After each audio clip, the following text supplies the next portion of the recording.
Nina wasalimu wapenzi watazamaji popote mlipo, hamjambo. Karibu niweze kuwapasha yale ambayo yametendeka.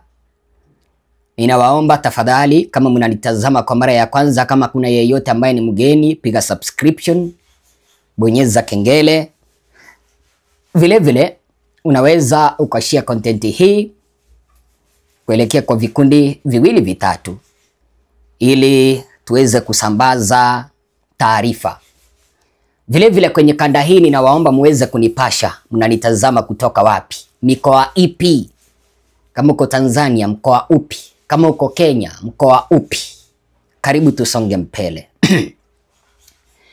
Mojawapo, narudia hili tena, mojawapo ya taasisi ambazo zinachangia mpaka wananchi wa Tanzania kuendelea kuchukia utawala wa Samia Suluhu na wafanyakazi wake wa serikali ni Jeshi la Polisi Tanzania. Jeshi la Polisi Tanzania linatumika vibaya na uongozi. Jeshi la Polisi Tanzania limekuwa likiwatia mbaroni wananchi. Na sasa hivi wanasema kwamba hakuna yeyote, yani narudia, hakuna yeyote ambaye aliweza kuuawa kipindi cha maandamano ambayo yaliweza kuzuka Tanzania kuanzia tarehe 29 Oktoba mpaka tarehe 31 Oktoba 2025 Tanzania. Wanasema hakuna hata mmoja mwenye aliweza kuuawa. Kwa kweli Mwenyezi Mungu Allah akiamua kukufanya uwe wazimu, anakufanya uweze kukataa mpaka jambo ambalo linaonekana. Tumekuwa tukiona kanda ambazo zinatoka Tanzania, mpaka zingine niko nazo, kama hauna nitafute nikusambazie, zikionyesha jinsi ambavyo maelfu ya wananchi wa Tanzania wameangamizwa kwa kupigwa risasi kwa mtutu wa bunduki. Lakini afisa wa polisi, msemaji wa afisa wa polisi Tanzania anasema kwamba hakuna yeyote mwenye aliweza kuumizwa kwa kupigwa risasi au kupigwa virungu. Hakuna yeyote mwenye aliweza kuuawa kwa kupigwa risasi na maafisa wa polisi, askari polisi Tanzania. Utawala wa Samia Suluhu unazidi kuwakera wananchi kabisa. Na utawala huu utafanya wananchi waendelee kuchukia Samia kabisa mpaka dakika ya mwisho. Hata kana kwamba wananchi walikuwa wameamua kurudi nyumbani kuacha maandamano, matamshi ambayo yanazidi kutoka kwa viongozi wa Tanzania huenda yakachochea mlipuko mpya wa maandamano Tanzania ambayo hayataisha kamwe. Ninaelezwa hivi, polisi Tanzania wakanusha taarifa za vifo wakati wa maandamano. Jeshi la polisi nchini Tanzania limetoa taarifa likikanusha madai ya kuwepo kwa vifo au majeruhi kufuatia maandamano yaliyofanyika hivi karibuni katika miji mbalimbali nchini Tanzania. Kupitia kwa msemaji wake, jeshi hilo limesema hali ya usalama nchini Tanzania iko shwari na kwamba taarifa zinazosambazwa mtandaoni kuhusu vifo ni za uongo na zinalenga kupotosha umma. Hata hivyo, mashirika ya haki za kibinadamu yameomba uchunguzi huru ili kubaini ukweli wa matukio yaliyotokea wakati wa maandamano hayo. Unanielewa mpenzi mtazamaji? Yaani imefika mpaka polisi wamegeuka kuwa machizi Tanzania. Miili ambayo imeanza kuzikwa kwenye kaburi la pamoja ndiposa ushahidi usionekane, sasa hivi polisi wanasema kwamba hakuna hata mtu mmoja mwenye aliweza kuuawa.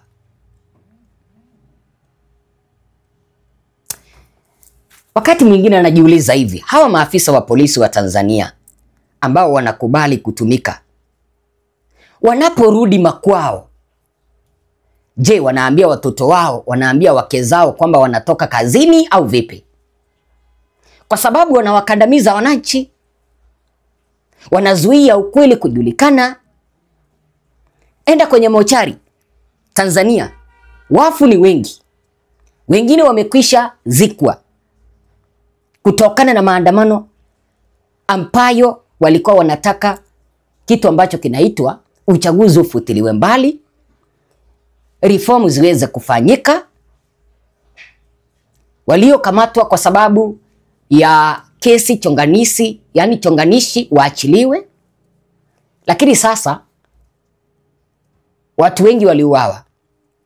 Cha kushangaza, maafisa wa jeshi la polisi Tanzania wanasema kwamba hakuna yeyote mwenye aliweza kuuawa, na kwamba taarifa ambazo zinaendea mitandaoni ni za uongo tu. Imeharibiwa. Hakuna mali ya serikali iliyoharibiwa. Hakuna mwananchi pamoja na kukamata ambaye labda kwamba pamoja na kukamata lakini hakuna aliweza kuumizwa. Wote tuliwatia bila masharti. Tulibaki na wale ambao tuna ushahidi nao. Lakini pia tunao wawili ambao tunawashikilia kwa kosa la kujihusisha na kusambaza, kuhamasisha watu kujiingiza kwenye mitandao ya kijamii, ambao pia baada ya utaratibu za kisheria zikamilika, sheria itachukua mkondo wake. Hao wengi katika hao tisa hao ndio walikuwa wanajihusisha na swala la uchomaji wa matairi. Wawili ni wale ambao tulikuwa na ushahidi kwa sababu ya kuhamasisha kwenye mitandao ya kijamii. Kwa hiyo kwa jumla wake ni kama tunashikilia watu 11 ambao tumepembua toka watu 300 ambao tulishika, tukapembua tukaona kwamba hawahusiki, ila walikuwa ni ushabiki na ule umri. Lakini baada hapo, baada kujadiliana kamati ya ulinzi na usalama ikaridhia chini ya mheshimiwa mkuu wa mkoa kwamba tuachie bure bila masharti. Kama swali la mwisho kwa zipo taarifa zinazoendelea kwamba kuna baadhi ya raia wameuawa, lakini pia jeshi la baadhi ya wanajeshi la askari wako pia wameuawa. Labda tupate ukweli kwa juu ya hizo. Ni propaganda ambazo kwa kweli ni moja wapo watu ambao tukiwapata tutawachukulia hatua. Hakuna askari wa jeshi la polisi mkoa wa Kilimanjaro wala hata kurushiwa jiwe hakuna. Hakuna mwananchi mkoa wa Kilimanjaro ambaye ameuliwa. Bahati nzuri hospitali zipo, mnaweza mkaenda. Na nyinyi si watu wa ndugu, hakuna mtu aliyepita au akaja jeshi la polisi kusema hajamuona ndugu yake. Kwa hiyo tulifanya kazi kwa kuzingatia nidhamu, haki, weledi na uadilifu, ndio ili tufanye kazi kwa weledi mkubwa. Lakini mshukuru sana mkuu wa jeshi la polisi Tanzania pamoja na kamishna wa operation na mafunzo afande Sipia Awadhi kwa jinsi ambavyo walikuwa wakitupa training, wakitupa mafunzo na wakati mwingine kutupa maelekezo moja kwa moja. Ndio. Karibu kama unaendelea kunitazama mpenzi mtazamaji, tuendelee kuyachanganua haya matukio. Kwa kawaida mimi ni Bwana Ezra, hili jina ambalo liko hapa juu, Bwana Ezra Eagle, ama ukipenda Eagle Ezra. Unajua mambo kama haya ambayo yameweza kutoka kinywani mwa huyu afisa wa polisi ndiyo yanazidi kutia wananchi wa Tanzania Gen Z hamaki, hasira, kujiandaa kuandamana upya tarehe 9 mwezi wa 12 mwaka 2025. Mtu mwenye yuko na akili zake timamu anasimama na kusema kwamba hakuna mtu mwenye aliuawa kipindi cha maandamano Tanzania. Mwenye yuko na akili zake timamu. Wapenzi watazamaji, ni mimi niliweza kuwaundia kanda hapa nikiwaeleza masharti mapya ya mazungumzo Tanzania. Jeshi la polisi Tanzania liliweza kuwatumia wananchi wa Tanzania ujumbe wakiwaeleza kwamba yeyote asipatikane akitundika maudhui kwenye mitandao,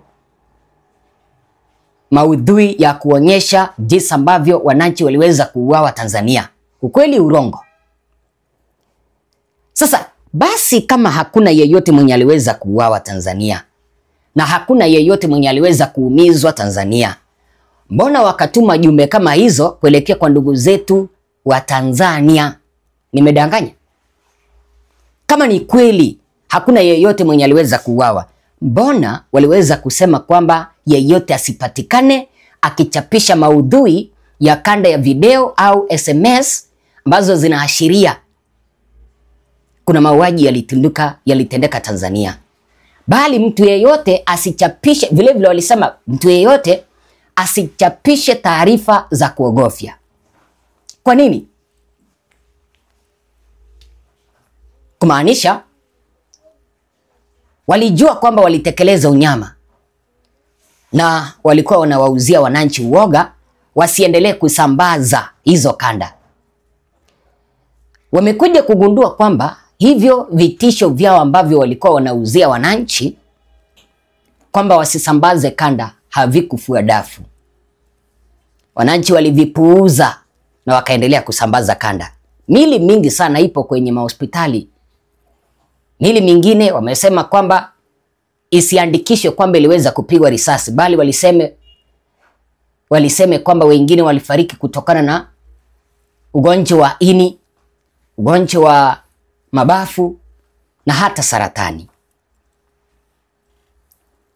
Nimewaundia kanda hapa nikiwa na taarifa ambazo zinasema kwamba serikali ya Mama Samia iliwazuia maajenti wa mahakama ya ICC, International Criminal Court, kuzuru Tanzania na kufanya uchunguzi kuhusu mauaji ya kimbari ambayo tunaambiwa kwamba zaidi ya watu 3,000 waliuawa nchini Tanzania. Waendesha mashtaka 3 wakatua katika uwanja wa Nyerere. Forensic expert, wachunguzi 2 ambao wamesomea hiyo taaluma, walioungana na waendesha mashtaka 3 wakafika 5 maajenti wa ICC. Walipofika uwanja wa Nyerere walirudishwa. Unanielewa mpenzi mtazamaji? Wasifanye uchunguzi Tanzania. Kama ni kweli hakuna yeyote mwenye aliweza kuuawa Tanzania, mbona serikali ya Mama Samia inajaribu kila namna kuziba evidensi, kuziba ushahidi? Kama ndio hakuna yeyote mwenye aliweza kuuawa, mbona wakawazuia maafisa wa ICC wasifanye uchunguzi Tanzania? Kama hujaweza kufanya kitu, angewaachilia tu waingie Tanzania wapige maraundi, wasipokuta chochote warudi makwao. Lakini hali ya kuwazuia hawa maajenti wa ICC inaashiria kwamba ndio palikuwepo na mauaji. Sasa serikali inataka kutumia mbinu ya kukana kwamba hakuna yeyote mwenye aliweza kuuawa ili kuzima habari ambazo zinaenezwa kwamba serikali iliweza kuwaua wananchi kipindi cha maandamano. Wamesema kwamba hakuna yeyote mwenye aliweza kuharibu hata mali ya serikali. Hakuna yeyote mwenye hata aliweza kuumizwa na afisa wa polisi. Mimi nauliza hivi, wale ambao wamefunguliwa kesi za uhaini mahakamani, akina Hanifa,